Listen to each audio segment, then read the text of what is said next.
Hello everyone, this is lecture 9 of PTRE 465531, Reservoir, Petroleum, Geomechanics. Today we'll carry on with Module 1.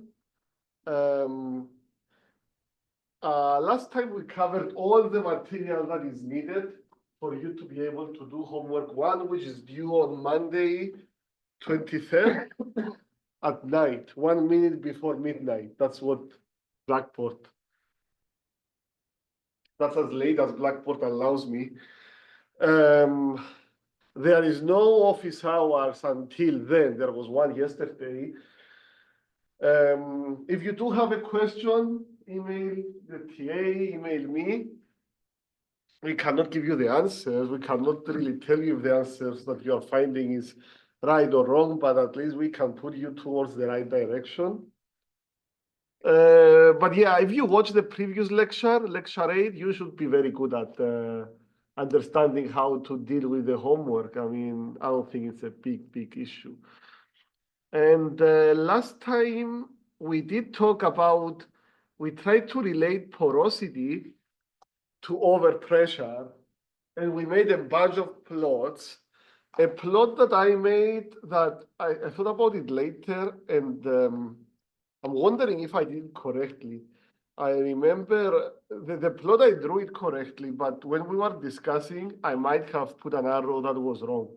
Anyway, so the plot, it goes like this, and it's the compaction index here, minus sigma v. Oh, I don't need parentheses.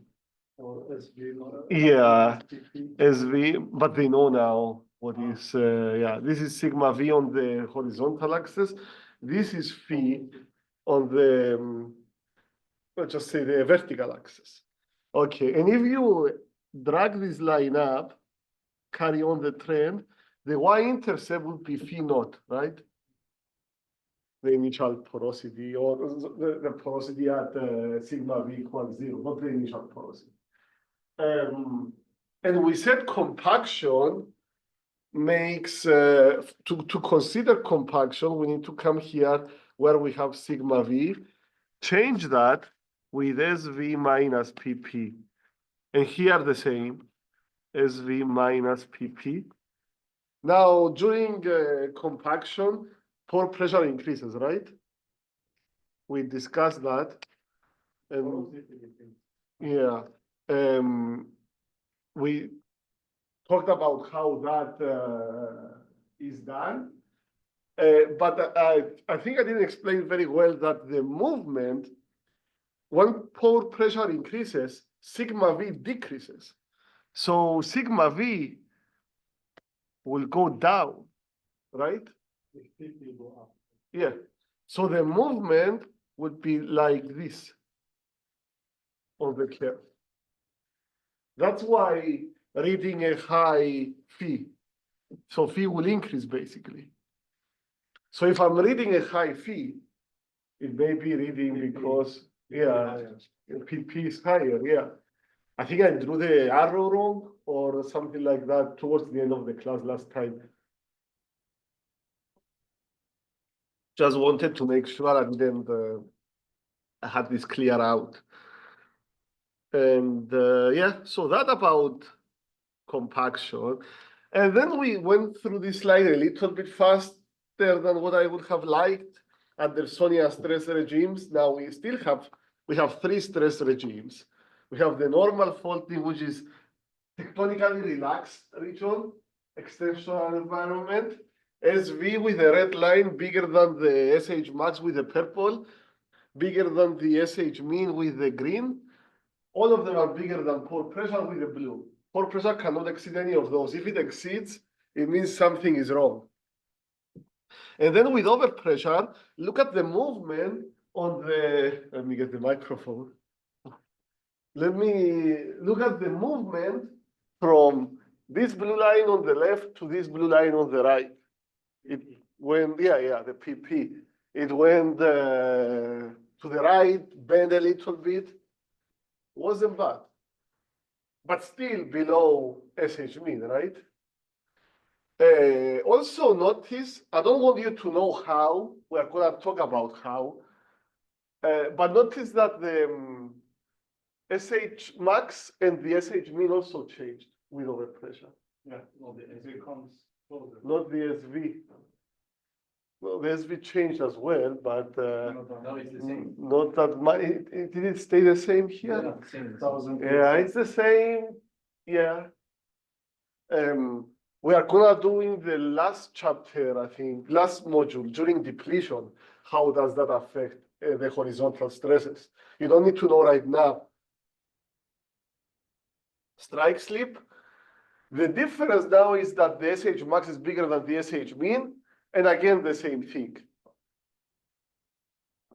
Hydrostatic, sorry, pore pressure smaller than all, and then it increases, it changes the dotted lines, the SH max and SH mean, but it doesn't really,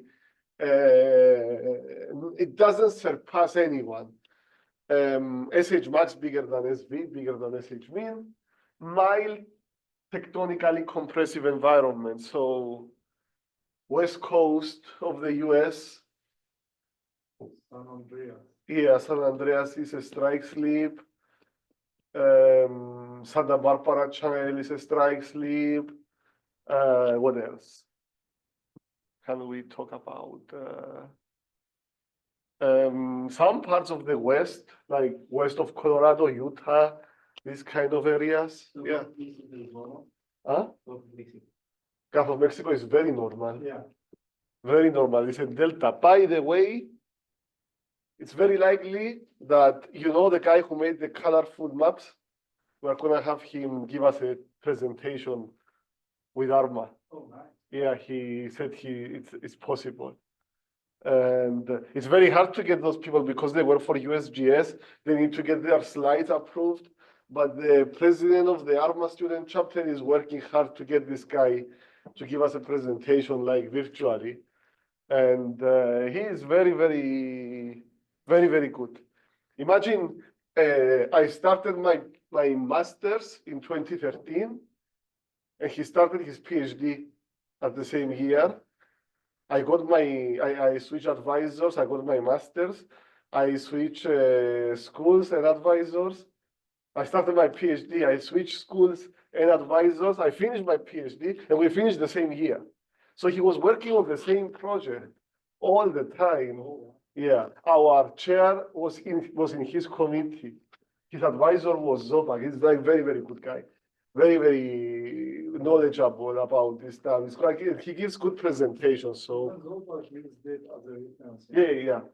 It's much better than the world stress maps. Yeah. Anyway, yeah. And then we have reverse faulting, Himalayas, east coast of the US, strong tectonically compressive environments, mountains, things like that. SH max is the strongest, SH mean intermediate, SV is the weakest, and then you have pore pressure. And then pore pressure increases during overpressure, let's say, from hydrostatic to overpressure. It does impact the confining stresses, the horizontal stresses, not really SV, and so on. So that was a slide I went over a little bit fast last time, and I wanted to go again. None of the in situ stresses can be smaller than pore pressure. If you are taking notes down, I would say highlight this to make sure that if you ever have pore pressure that is bigger than the tectonic stresses, pinch yourself, you're probably making a mistake. Now, okay. Now, this is one of the last subtopics that we are gonna see in this module, but it's the most important topic that we are gonna encounter in the entire semester. In terms of application, it's sort of the most, we're gonna see it from different perspectives as we go along. And it's important for you guys to know also ahead of the exams and everything. I really want you to get this concept well. It's very important. And this is how the tensile mode fractures open with respect to the in situ stresses. We talk about SV, SH max, SH mean. We talk about S1, S2, S3. Now, okay, what we call mode 1 fracture, if you took solid mechanics already, you already know that there is 3 modes of fracture. The first mode is tensile. The second and third are shear. We're gonna see those in more detail later on. But about how do you call it? The tensile fractures are very important for us because when we do hydraulic fracturing and we open a fracture opens like this.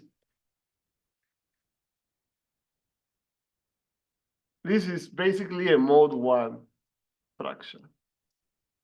It's a tensile fracture.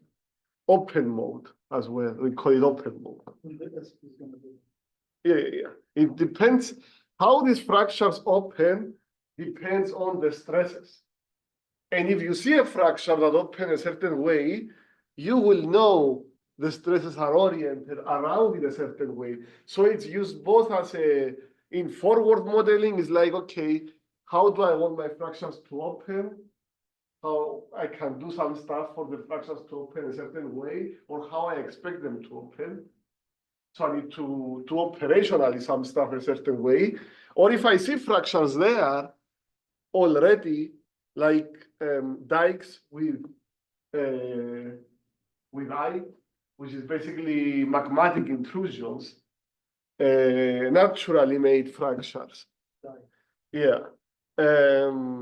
Those are very indicative of the stress regime because they are basically hydraulic fractures made by the earth, right?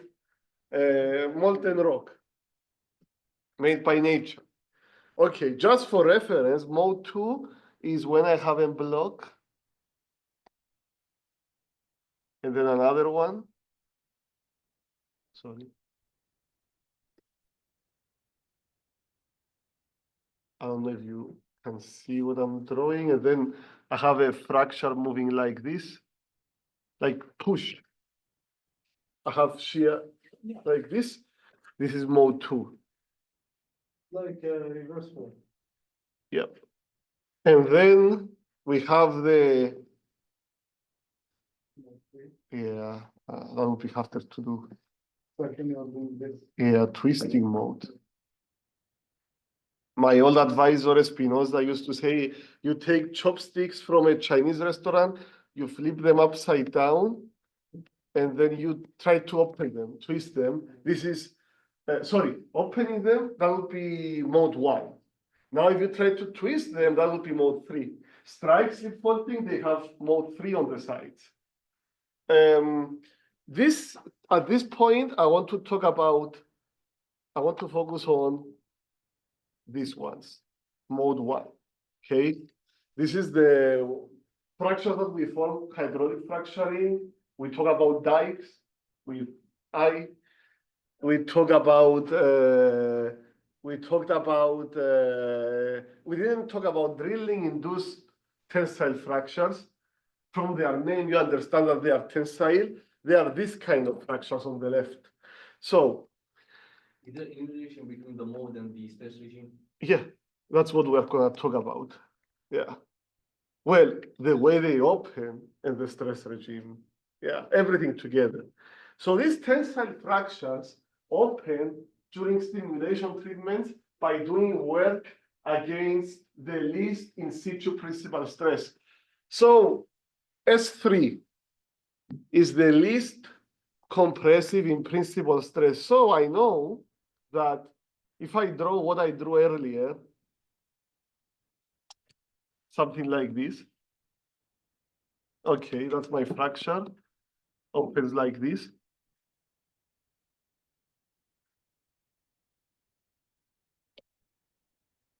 What is the direction of S3 in this case?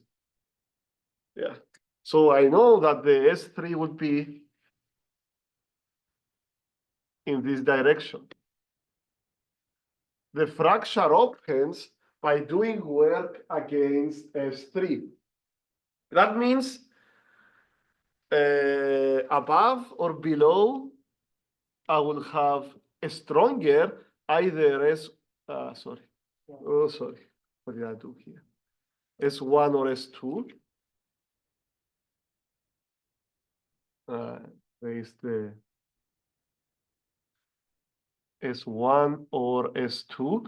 And then inside, into the plane of the screen or outside of the plane of the screen is the other one. So S1 is either top down or into the screen or outside, as you see in that direction. So it is perpendicular to S3. Yeah.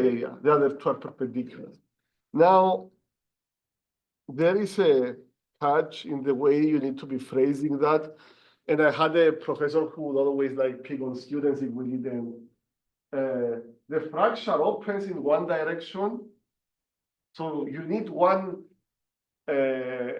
stress to say how the fracture opens, but it propagates on a plane. So you need two stresses to indicate how it propagates, but you need only one stress to say how it opens. He will always say, like, wait for people to say, oh, the fracture grows in the direction of S1, let's say. And he would be like, are you sure? Like, no, it also grows in the direction of S2. It grows in the plane of S1 and S2, but it opens in the direction of S3. So if you are using direction, it's how they open. Yes. No reason to push away. Oh yeah, it's for using less energy, basically. The rock is trying to do less energy, the least amount of energy. So no reason to push the rock away in a direction of higher stress if there is another direction in which the stress is lower and it is easier to push. And therefore, tensile fractures will be perpendicular to the least principal stress, S3. And what does it say here? Will be perpendicular to the least principal stress as long as S3 is less compressive than S1 and S2. Yeah. So basically, by definition, S3 is less compressive than S1 and S2. Yes. So we need to always say that we open against S3 and we propagate in the plane of S1 and S2. Now, as you know from the Andersonian faulting theory, S1, S2, S3 can vary, right? SH min, SH max, accordingly. So you know from the stress regime how the fractures are gonna be opening. So in a purely triaxially loaded stress environment, a tensile mode 1 fracture, opens in the direction of S3, propagates in the direction of S1 and S2. And okay, I'm not gonna okay, let's see how it propagates now. Let's just say the fracture opens like this. We already established, and there were no doubts that this is the direction of S3, right? Now, I want to ask you, let's look at the fracture from the side, okay? And it's opening like this. So this is the fracture. I know now S3 is into the plane of the page of the screen as I see it, right? As I'm here, S3 is inside the screen, right? I'm looking at this fracture on its side. So I'm looking at it like I come here and I look at it from the side. Okay, so I have a stress in this direction, and I have a stress in this direction. Yeah, okay. One of them is S1, and the other one is S2. I want to ask you, what is S1 and what is S2? depends with the bigger one. Yep. How do I know which one is the bigger one based on the fracture? So I can see the length and the width. Yep. Yes. Length and height. Length and height. The width is S3. The width is what you see on the top. So the longer the height, the least is the stress. The S2. The longer the height, the least the stress. Correct. Yes. Yeah, that's perfect. Excellent. So this fracture is longer than is taller. So the height will be S1. The length would be S2. Along the length is S2. Okay, how about that now? What if the fracture was tall and slim like this? I do know S3 is like this. Okay. What is S1? What is S2 now? The one top bottom is the longest one. So we have it's S2. Correct. Excellent. Do you agree? Yes. Yeah. So when I see a fracture, it's like a page. Let me borrow this book. Just so Yeah. maybe like a cluster. Yeah, it's basically a fracture. Okay. This is a fracture. Automatically, I want to see how did it open against. Okay, it opened against its width. So I see where its width is. In the direction of its width, I automatically say this is S3, period. And then I'm left with S1 and S2. And I want to know which one is S1, which one is S2. So I see those two dimensions from the side. Which one is the longest? It would be S2, because it's the least compressed.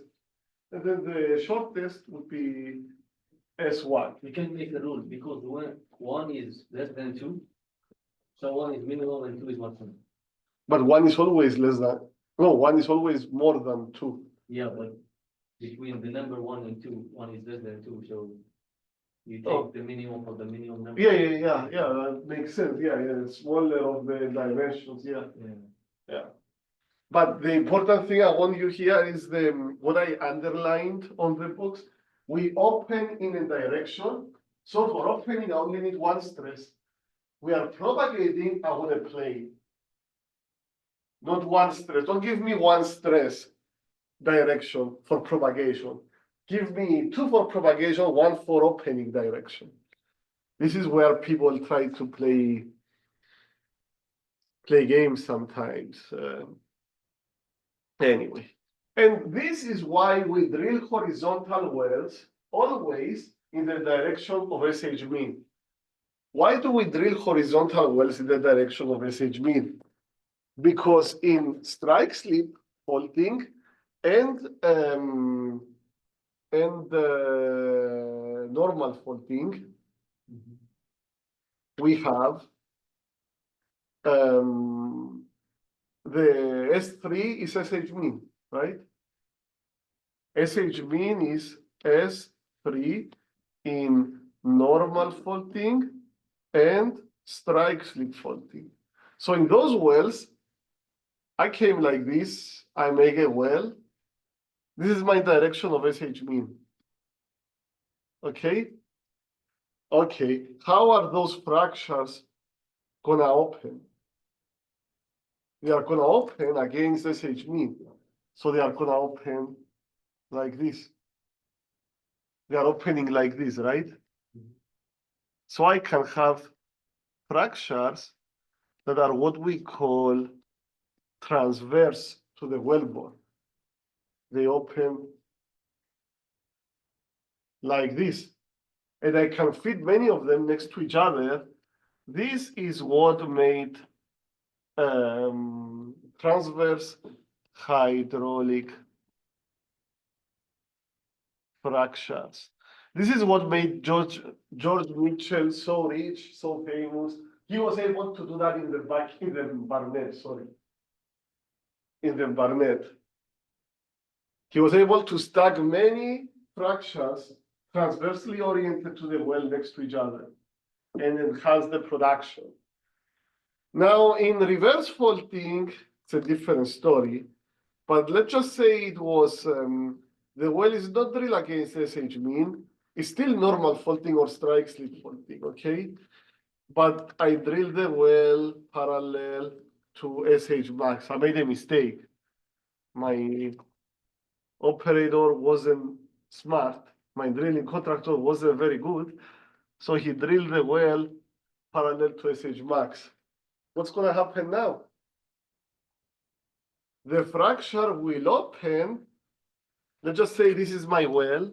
It's coming towards me, right? It's coming out of the screen towards me.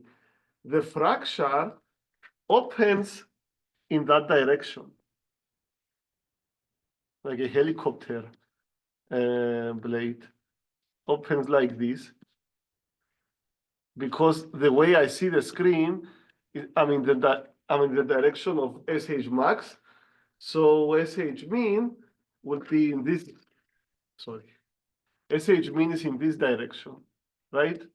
I'm opening against SH mean. So if the well is drilled parallel to SH max, I'm gonna get fractures like this.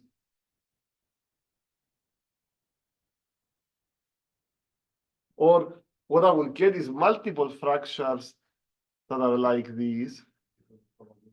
And then they will eventually blend together to a bigger fracture, like gigantic longitudinal, as we call it, fracture, axial to the well.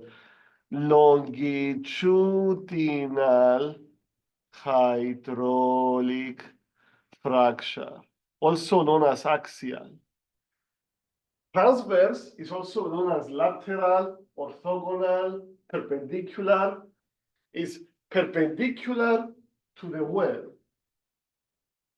Transverse. The blue are transverse. These ones, the red, are longitudinal. They are like this. So when I go hydraulic fracture wells to get shale gas and oil, I want transverse fractures. I want blue, I don't want red. I want this. I want to make my fractures.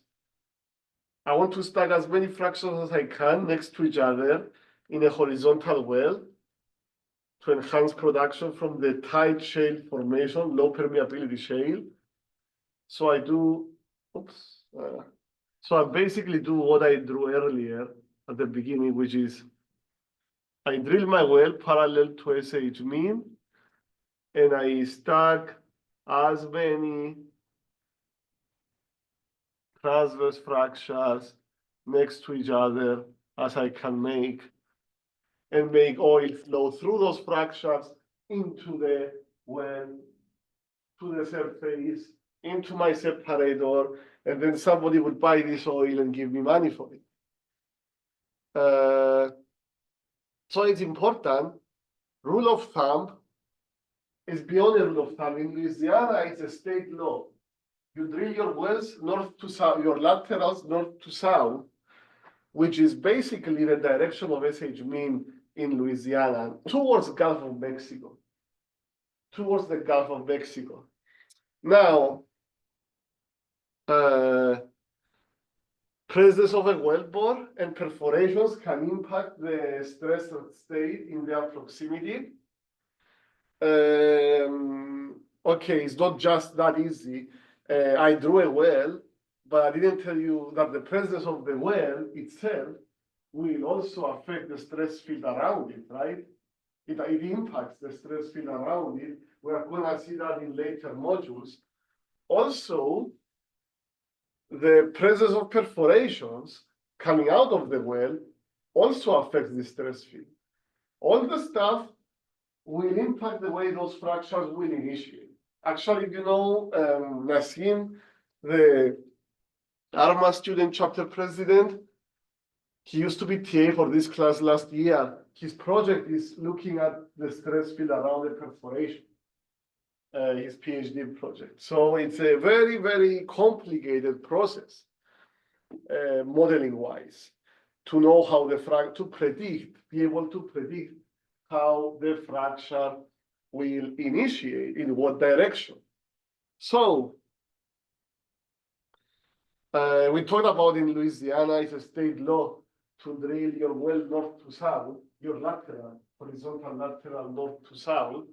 And this is the approximate direction of SH mean towards Gulf of Mexico, as I said earlier. And let's go to beautiful Texas. Shall we go? Okay, let's go to Texas. What I was going to say for the last problem of this chapter, I think, of this module.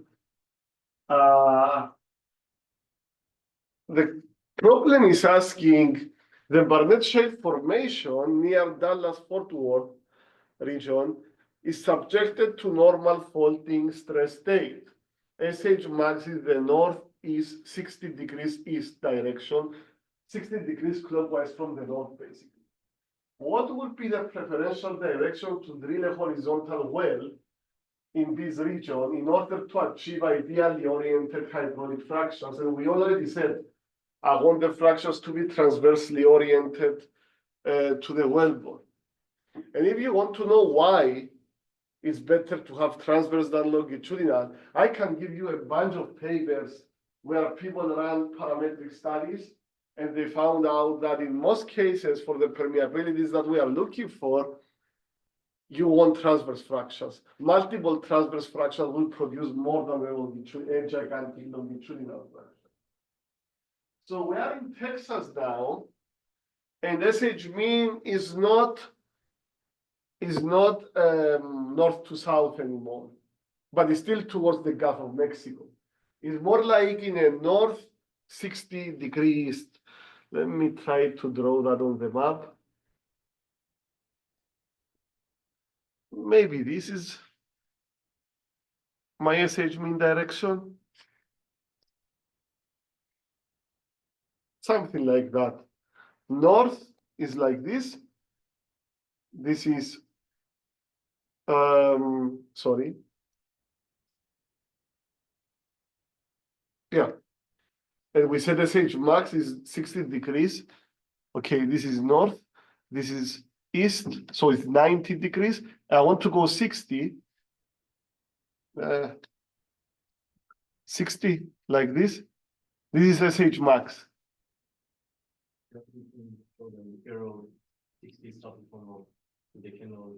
Yeah. Oh, so, but you know, I think it doesn't, it's gonna show behind the camera, so I will do it here. Okay, north. Okay, you want me to do this? Yeah. 60. Okay, and then this is east. Okay, this is 60 degrees. Yeah, you're right. You're right. You're right. SH max. Okay. Now SH mean is perpendicular to SH max. So if this is extended, I need to go perpendicular to that, and that would be my SH mean towards the Gulf of Mexico. And what I drew earlier with the houses in New Orleans and the sedimented position, this is what makes SH mean be on that direction. So if you are near the coast, look towards the coast, and you probably look here at the direction of SH mean. You are standing towards the direction of SH mean. So I come to Dallas, Fort Worth area. And I want to place some wells. Now, I want my wells, how do I want to have them set up as like drilled towards the horizontal portion? I want them to be drilled facing towards the ocean. Here, parallel to SH mean. I want to drill them like this, like the green lines. So the fractures would be like this, transverse.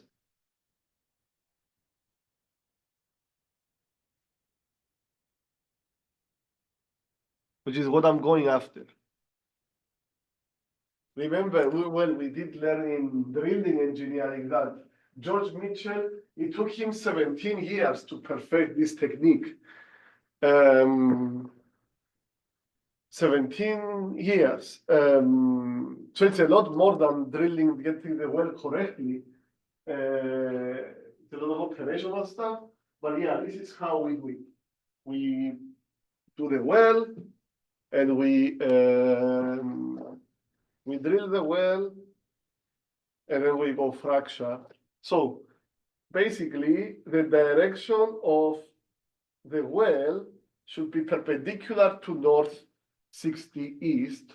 So if I add 90 degrees to 60, I'm gonna be north 150, or it's gonna be east. What is it? Gonna be 30 and then 60. East 30, south, something like that. So I'm going perpendicular to SH max to get to the direction I want to be, to get my wells correctly, so my fractures are oriented correctly. And I think you understand the application already of this, what we learn in the field. Very nice. Yeah. Now let's see what I was gonna say something I forgot. We talked about that. Oh yeah, reverse faulting. Somebody may ask, okay, what am I doing if I'm in a reverse faulting situation? And that is a tough one, okay? If you are in a reverse faulting situation, the best well you can drill, well, you don't want, you cannot drill a horizontal well that is parallel to S3 because the S3 is the vertical. So no matter where you drill your well, it won't be S3. S3 is in this direction. So the fractures that will form, it would be longitudinal, but it's going to be flat. It would be like a pancake fracture, like this, and like this, and like this. So the way they open, sorry, like this, pancake style.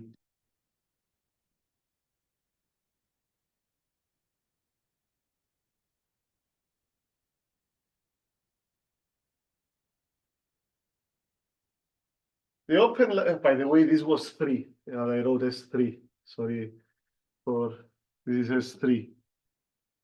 Okay, so they open like this. Okay, let's imagine I'm looking at the well from above. Oh, already done? Yeah. Oh, I'm looking at the well from above. It's like this. My fractures are longitudinal and they are flat, pancake, like this. There is not much I can do about that situation, unfortunately. There is things I can do, but we're gonna get more complicated. We need to understand some stuff before we get into that. They have this problem in Argentina, in Vaca Muerta. Some areas of Vaca Muerta are reverse faulting. So they get fractures that look like that, pancake. There is not much you can do other than build mountains or something. There is a technique that was used they had the same issue in California in the 80s with vertical wells. So they were drilling vertical wells and they were trying to fracture them. Now from a vertical well,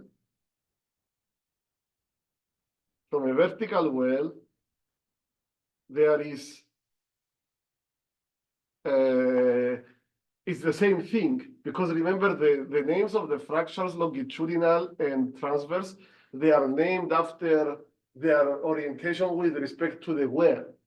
So you can still have longitudinal fractures,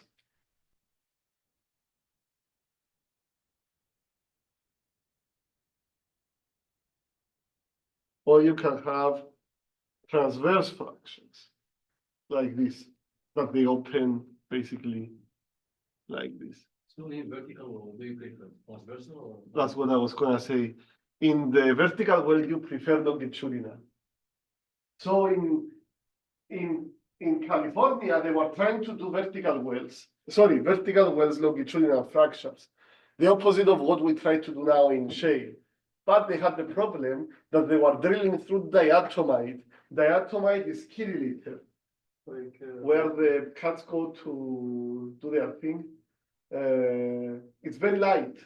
yeah, diatomite is like the one that we write in like the board, you know? Yeah. Yeah.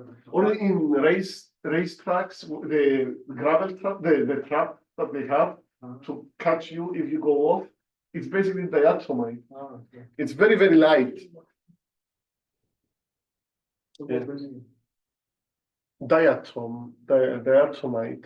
Diatomaceous air. It's very light, very low density, very, very light. So as you know, from overburden estimations, the density is low, the vertical stress is gonna be low. So they ended up getting transverse fractures when they wanted to get longitudinal. And they tried to fix that by placing transverse fractures a certain way to increase the stress in some locations, and then go in those locations and get longitudinal. It was a very smart patent written by somebody from, he was a petroleum engineer from LSU, and he was hanging out with a lot of aerospace people in California. It was back in the 80s. I met him once, very, very good guy, very, very well-mannered, everything.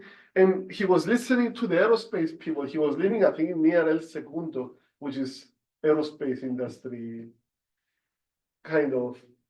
And he was thinking about this problem, and they came up with that idea of using transverse fractures and then going in between and getting forcing a longitudinal.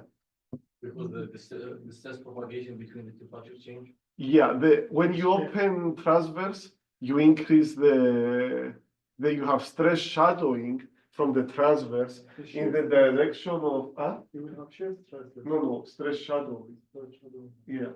Because you are pushing against the earth in the vertical direction, you are making the stress in the vertical direction bigger. And we're going to talk about that in more detail later. So we still have challenges in the strike slip region. In the strike slip, if you drill your well correctly, parallel to SH mean, you will be okay. But you still have propagation to SV. That's fine. It's the way that you open. You'll always open against S3. So you open always against SH mean. The problem with the reverse is that S3 is not SH mean anymore. It's SV. But do you want to have what? Repeat that again? In the reverse faulting, it was S3 is no longer SH mean, like in strike slip and normal. Ah, so the change is in reverse faulting. Yeah, the problem is in reverse faulting, vaca muerta. A part of vaca muerta, not everything is reverse in vaca muerta. So they open against the SV. Yeah. Back home when they were doing hydraulic fracturing, they were like, they were not like fracturing wells like near like reverse faults and stuff like that. Yeah, you don't want to. Yeah. Very, very unproductive. So can you draw it? Yeah. When it opens against the SV. I did that. 1 second. In horizontal one. Yeah, the pancake ones. Yeah, it took flat. I did that when he walked back in. So it's gonna be, yeah, it's gonna be like that. They call it pancake. Flat, Okay. flat, yeah. It's like Yeah, yeah, pancake. I remember. You have So- your well, it's not like this. Like this. Flat. Hold on, I have it. It's not, there's no opening, so. So this was a long debate in the 40s and 50s. But you can't open it. What do you mean I can open it? I mean, you open the fracture, but still what the change? Yeah, it is basically, let me, remember when I drew this? Yeah, I remember with the red one. Yeah, it was with the red. I always use red for, so this is basically my well, this is SV or S3, which is S3. And then the fractures They open like this. So they open in this direction, right? And they lost the challenge you. Well, the challenge here is that it's basically longitudinal. It's not transverse. You don't get what you want to get. If I look at it from above, this is my well, and I get fractures that are like this, right? Oh, I look at it from above now, right? Pancake. Yeah, like pancake. And those are longitudinal. They are gonna mix together eventually. Now, it was a big debate in the 50s and 40s.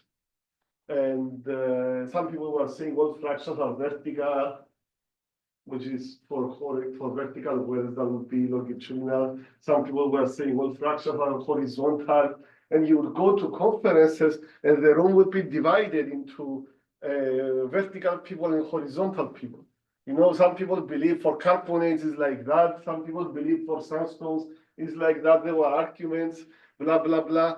And then it was Hubbard and Willis in 1957. Hubbard and Willis, he did 2 experiments in gelatin, actually. And he managed to get both kinds of fractures with a different setup. So he did, if you look at this is the best paper in 1 Petro from the last century, for sure. Even not from this century as well included.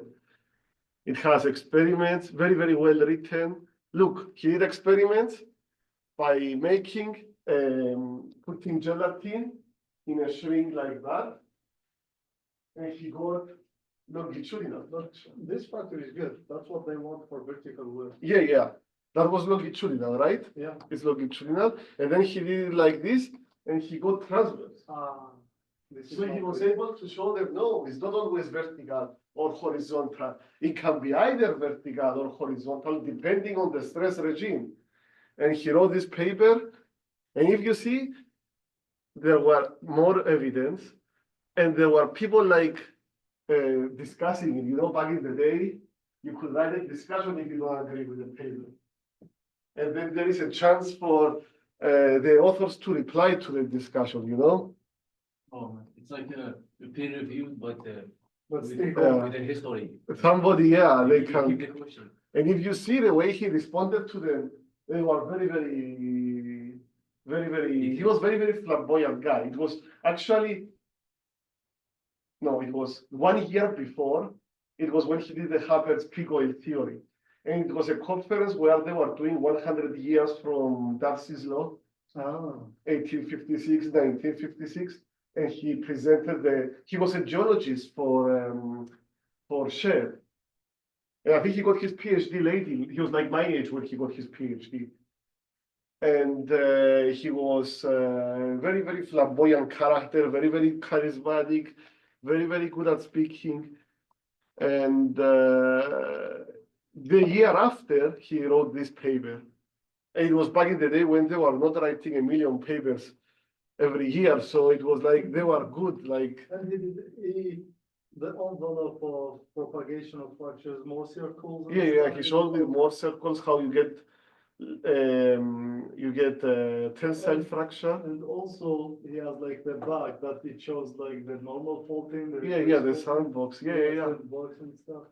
Yeah. That's amazing. I will put this paper in the useful resources because it's probably the most, it's a paper that everybody should read. My advanced drilling professor, when I was in Texas, he was there when the paper was presented. Oh, Yeah, Wow. in Tulsa. In Tulsa, Yeah.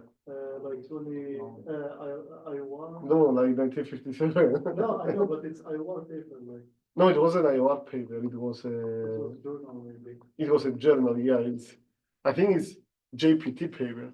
Oh, that. Back when JPT was. Before coming up magazine. It was the year when SPE became grew apart from AIME. It was still AIME when this paper was written, I think. Because if you come here, you see AIME, American Institute of metallurgical, mining, engineers, whatever. And SP was part of it. Petroleum was part of it Okay. until 1957. Around this year, it broke off, and it was still a member, but it got completely loose in 1985. Yeah, They seem like the font, I mean, that he used. yeah, they keep the format, that's. The really Yeah, format is better. Like, Yeah, it's better than these days. Yeah, I know. I Yeah. wish if we got our papers. in- Yeah, Even I like when we have schematics black and white, yeah. like if you were more focusing on what's inside than the The color. colors. And you see, everything here is very well written. They spend time on it. But that's what stays behind. Nobody knows how many papers he wrote. But but that was good. That was a classic. PhD, right? Yeah. That's a PhD. Well, it wasn't from his PhD. He was a worker. Oh, Oh, Yeah. the shell, right? Yeah, with Shell. Oh, we have to go. Corporation. I will put it in the useful resources. And with that, thank you very much. I will see you on Friday. Yeah. Let's go.